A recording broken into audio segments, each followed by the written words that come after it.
Peserta Musabaqah Syarhil Quran dengan nomor peserta MSQ 03 akan membawakan sarahan yang berjudul Transformasi Dakwah di Era Digital. Dipersilahkan. Assalamualaikum warahmatullahi wabarakatuh.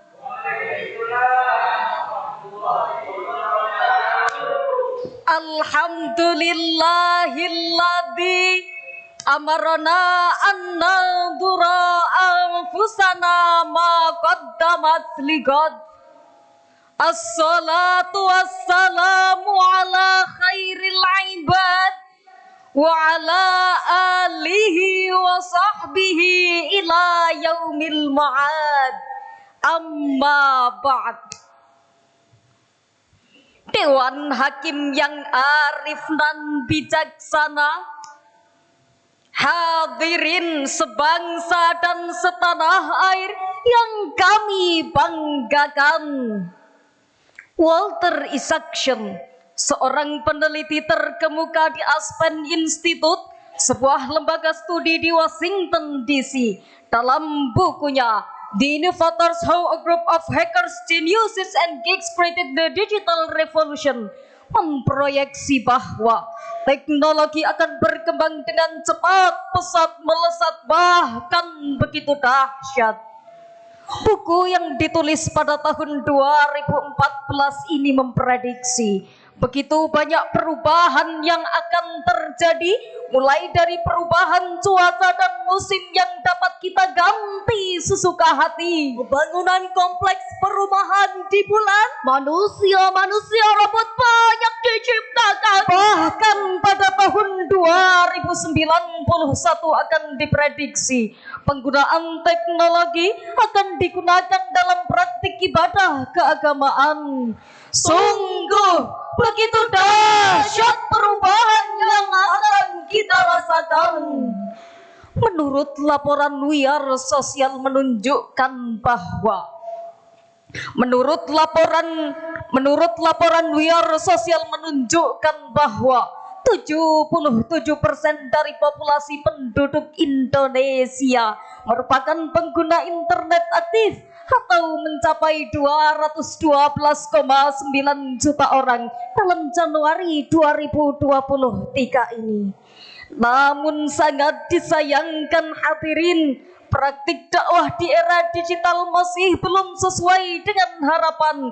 Masih banyak dai-dai yang gagap akan teknologi, sehingga media banyak diisi dengan tayangan-tayangan yang dapat merusak pikiran dan hati, seperti tayangan pornografi dan porno aksi, atau berita kontroversi, ancaman hoax dan provokasi.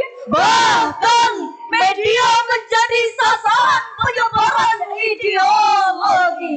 Jika ini dibiarkan hadirin, maka generasi muslim yang akan datang akan mengalami degradasi. Oleh karena itu, pada kesempatan yang berbahagia ini, izinkanlah kami menyampaikan syarahan Al-Quran yang berjudul Transformasi Dakwah di Era Digital, dengan landasan ayat suci Al-Quran Surah An-Nahl ayat 125. A'udzu billahi minasy syaithanir rajim.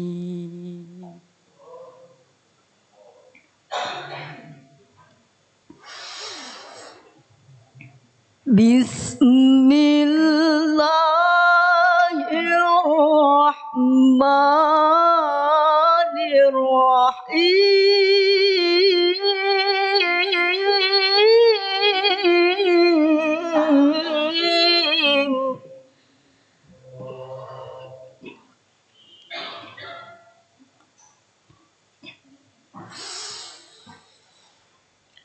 Ud'u ila sabili rabbika bil hikmati wal maw'izati الحسنة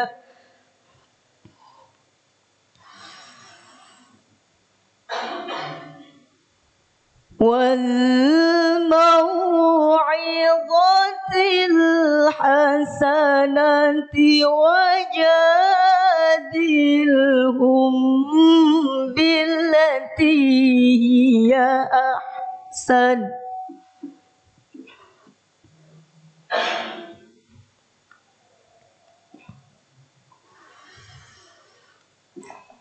إن ربك هو أعلم بمن ضل عن سبيله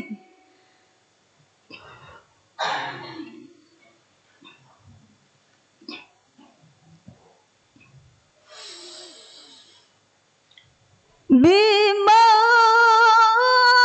ضل عن سبيله وهو أعلم بالمهتدين.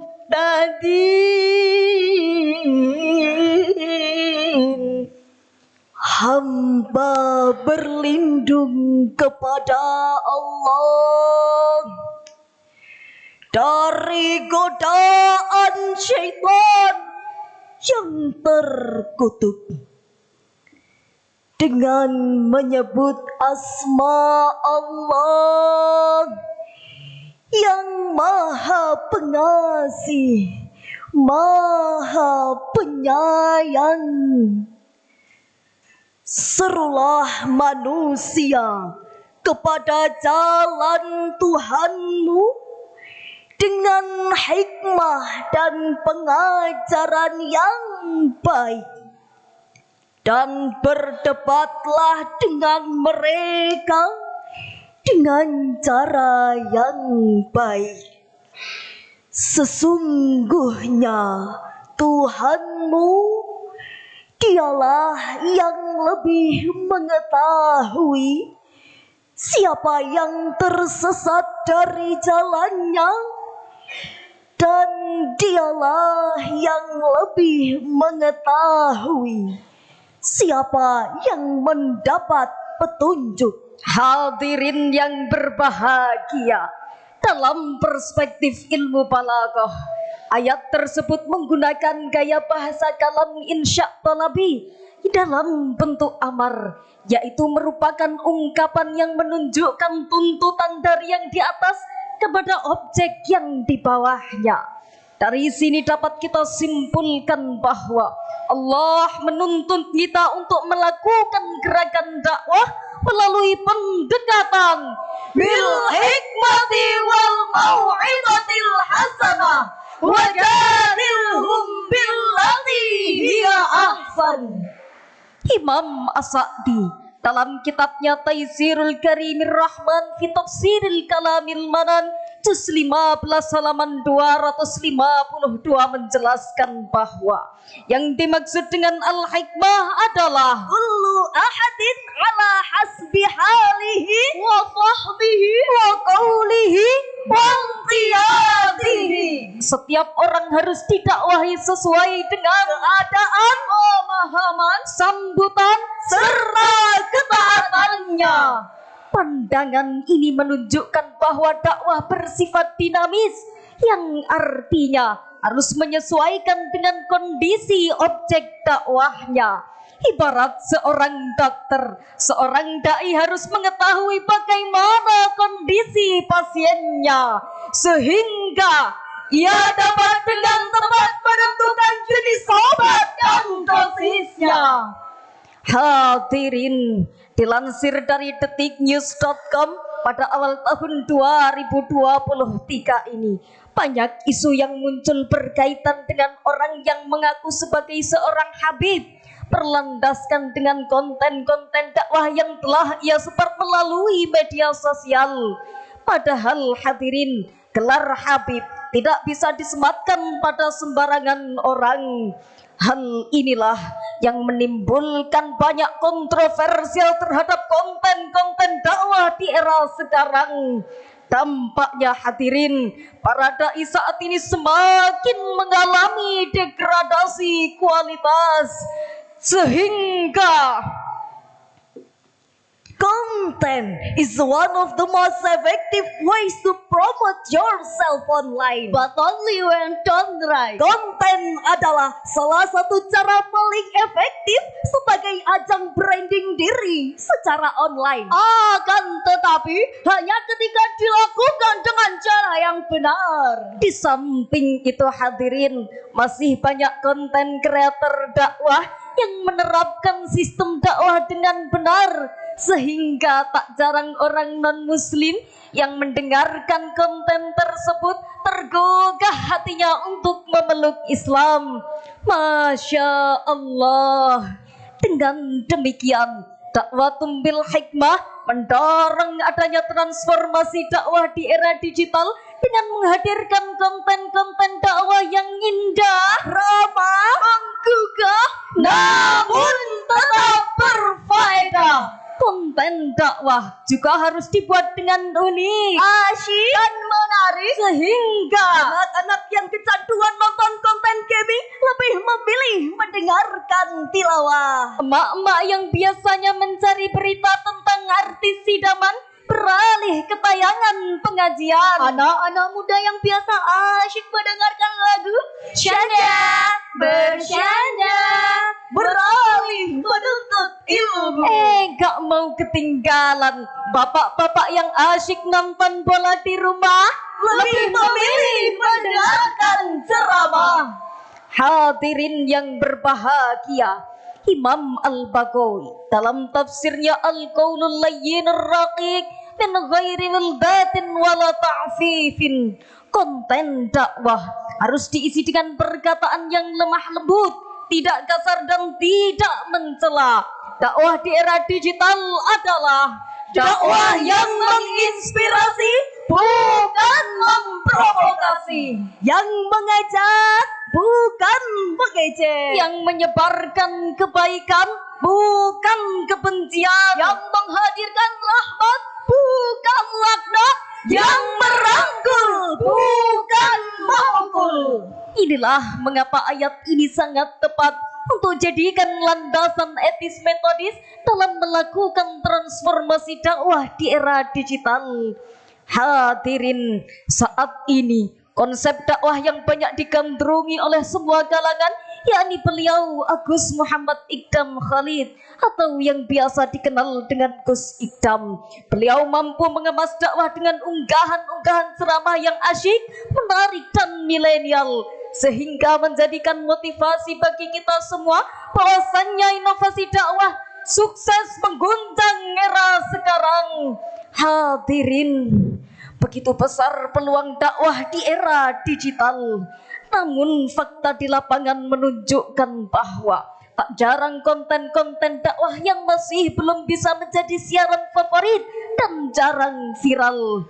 Hal ini diperolehkan masyarakat untuk Indonesia untuk bisa merubah Indonesia menjadi di era tradisional ke era digital. Oleh karena itu, Semangat dalam mengajak kebaikan dan mencegah kemungkaran harus tertanam dalam diri kita semua. sebagaimana termaktub indah dalam Al-Quran surah Ali Imran ayat 110. kuntum khaira ummatin ukhrijat linnasi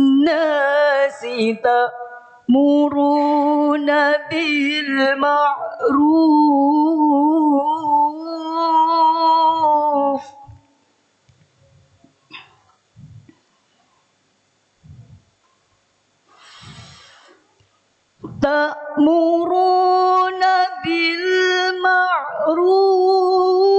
wa tanhauna 'anil munkari wa tu'minuna billah.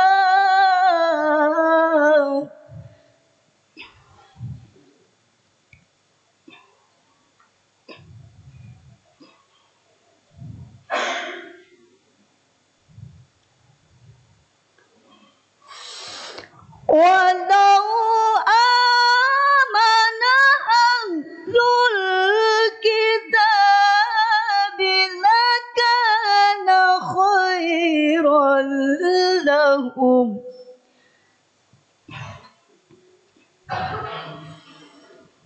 minhumul mu'minuna wa aktsaruhumul fasiqun.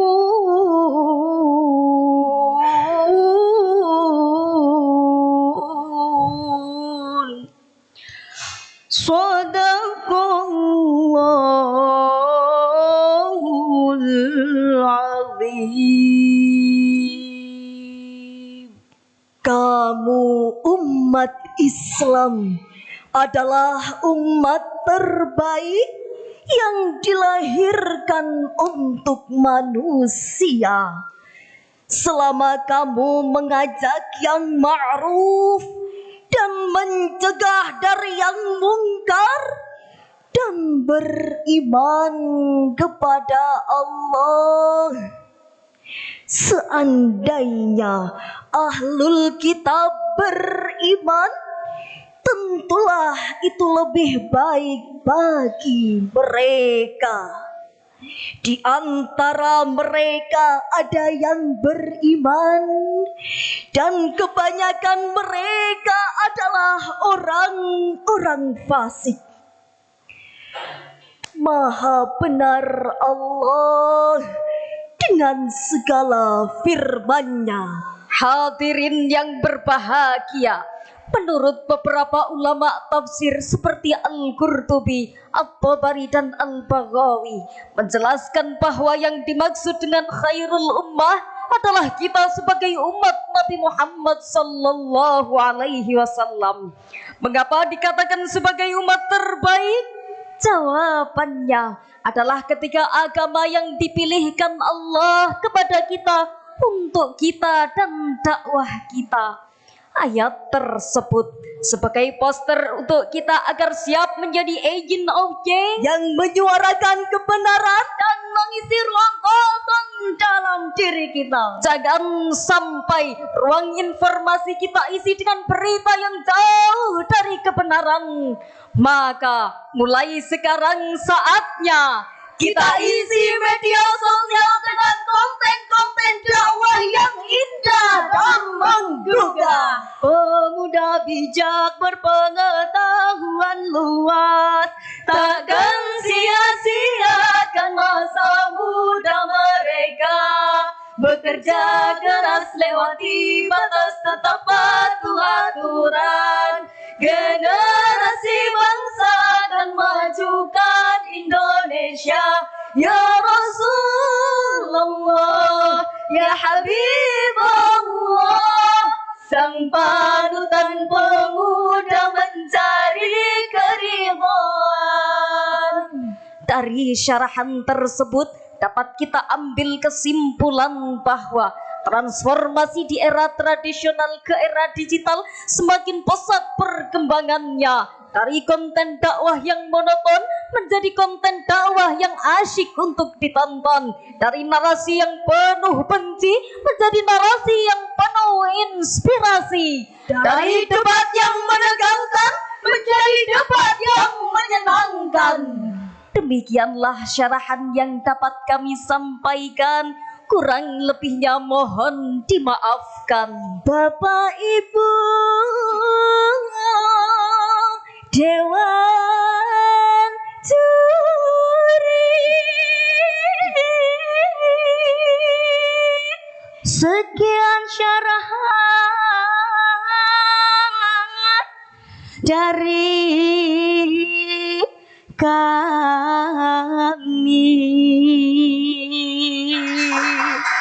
Mohon maaf, pamit undur diri.